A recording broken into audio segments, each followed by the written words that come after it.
Bíblia Sagrada, versão Nova Tradução na Linguagem de Hoje. Livro de Atos, capítulo 13.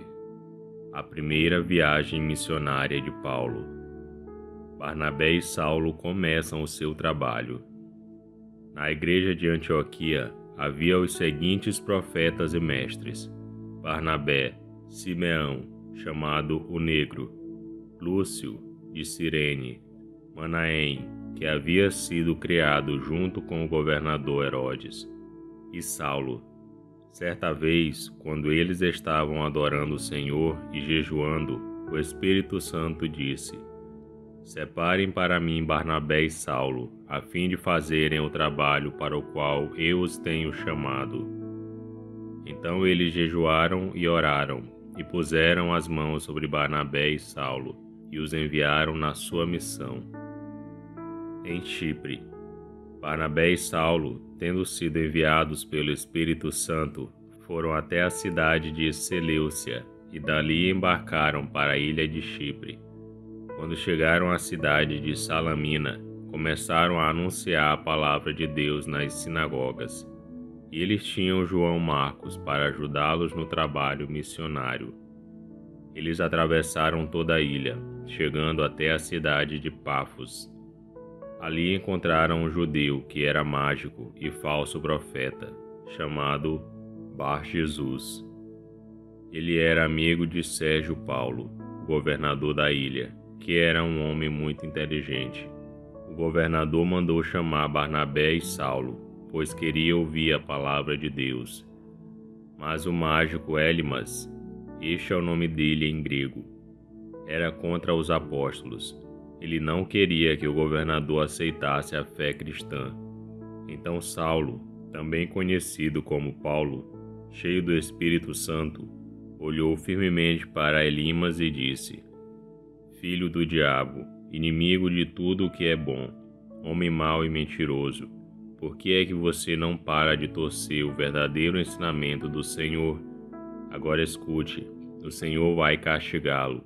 Você ficará cego e não verá a luz do sol por algum tempo. No mesmo instante, Elimas sentiu uma nuvem escura cobrir os seus olhos, e ele começou a se virar para todos os lados, procurando alguém que o guiasse pela mão. Quando o governador viu isso, creu e ficou muito admirado com os ensinamentos a respeito do Senhor Jesus. Em Antioquia da Pisídia, Paulo e os seus companheiros navegaram da cidade de Pafos até Perge, uma cidade da província da Panfilha.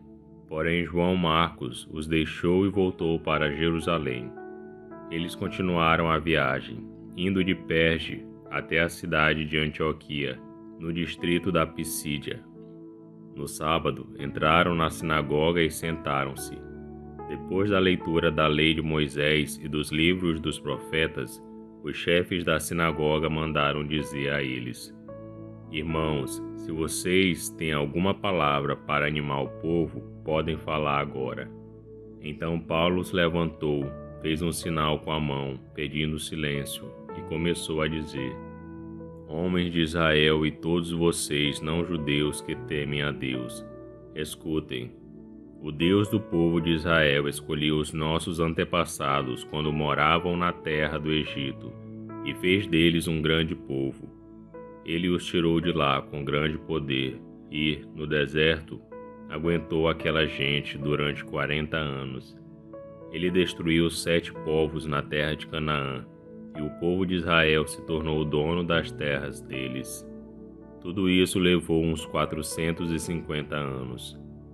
Depois disso, Deus lhes deu juízes, até o tempo de Samuel. Quando o povo pediu um rei, ele lhes deu Saul, filho de Quis, da tribo de Benjamim, para ser rei deles durante 40 anos. Depois que tirou Saul, Deus pôs Davi como rei e disse isto a respeito dele: Encontrei em Davi, filho de Jessé, o tipo de pessoa que eu quero e que vai fazer tudo o que eu desejo. Um dos descendentes de Davi foi Jesus, a quem Deus pôs como Salvador de Israel, como havia prometido. Antes da vinda de Jesus, João Batista anunciou a sua mensagem a todo o povo de Israel. dizendo que eles deviam se arrepender e ser batizados. Mas, quando João estava terminando a sua missão, disse ao povo: "Quem é que vocês pensam que eu sou? Eu não sou aquele que vocês estão esperando. Mas escutem, ele vem depois de mim, porém eu não mereço a honra de tirar as sandálias dos pés dele." Paulo continuou: "Meus irmãos, descendentes de Abraão, e também vocês não-judeus que temem a Deus, escutem. Essa mensagem de salvação foi mandada para todos nós. De fato, os moradores de Israel e os seus líderes não entenderam que Jesus é o Salvador, e também não compreenderam as palavras dos livros dos profetas, que são lidos todos os sábados. Mesmo assim, ao condenarem Jesus, eles estavam cumprindo essas profecias. E, embora não encontrassem nenhuma razão para condená-lo à morte, pediram a Pilatos que mandasse matá-lo. Depois de fazerem tudo o que as Escrituras Sagradas falam a respeito dele, eles o tiraram da cruz e o puseram num túmulo. Mas Deus o ressuscitou, e durante muitos dias ele apareceu às pessoas que o tinham acompanhado da Galiléia até Jerusalém. Agora essas pessoas são testemunhas que falam a respeito de Jesus ao povo de Israel. E nós estamos aqui para trazer o Evangelho a vocês. Deus fez agora para nós o que havia prometido aos nossos antepassados. Ele ressuscitou Jesus, como está escrito no Salmo número 2. Você é o meu filho, hoje eu me tornei o seu pai. E foi isto que Deus disse a respeito da ressurreição de Jesus, afirmando que ele nunca seria destruído pela morte. Eu vou dar a vocês as bênçãos sagradas e certas que prometi a Davi. E em outra parte das Escrituras lemos também: Tu não deixarás que o teu dedicado servo apodreça na sepultura. E Paulo disse ainda: Na verdade, Davi, no seu tempo, cumpriu os planos de Deus. Depois morreu, foi sepultado ao lado dos seus antepassados e apodreceu na sepultura. Mas isso não aconteceu com aquele que Deus ressuscitou. Meus irmãos, todos vocês precisam saber com certeza que é por meio de Jesus que a mensagem do perdão de pecados é anunciada a vocês.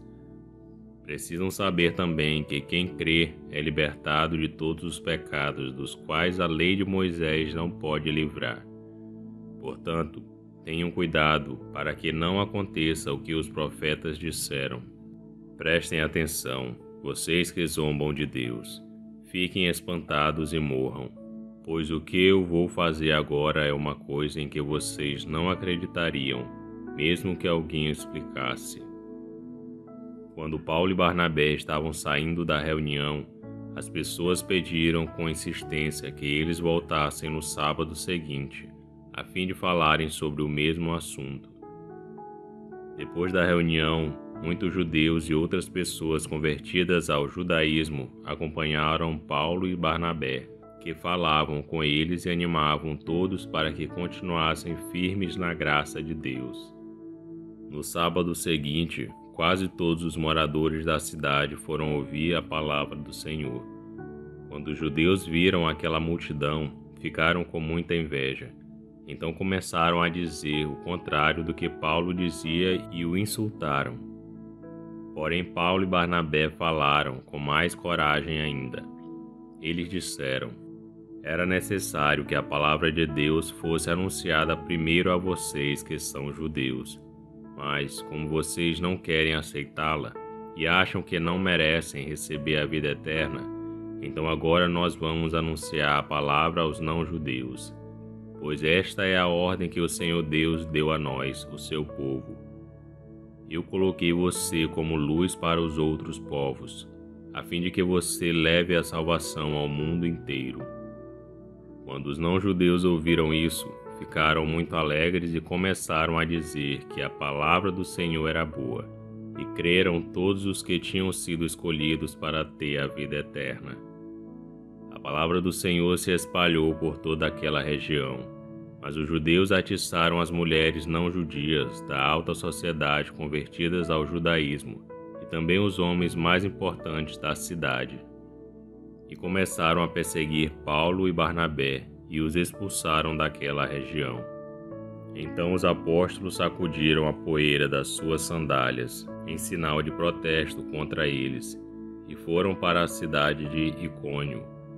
E os cristãos de Antioquia continuaram muito alegres e cheios do Espírito Santo.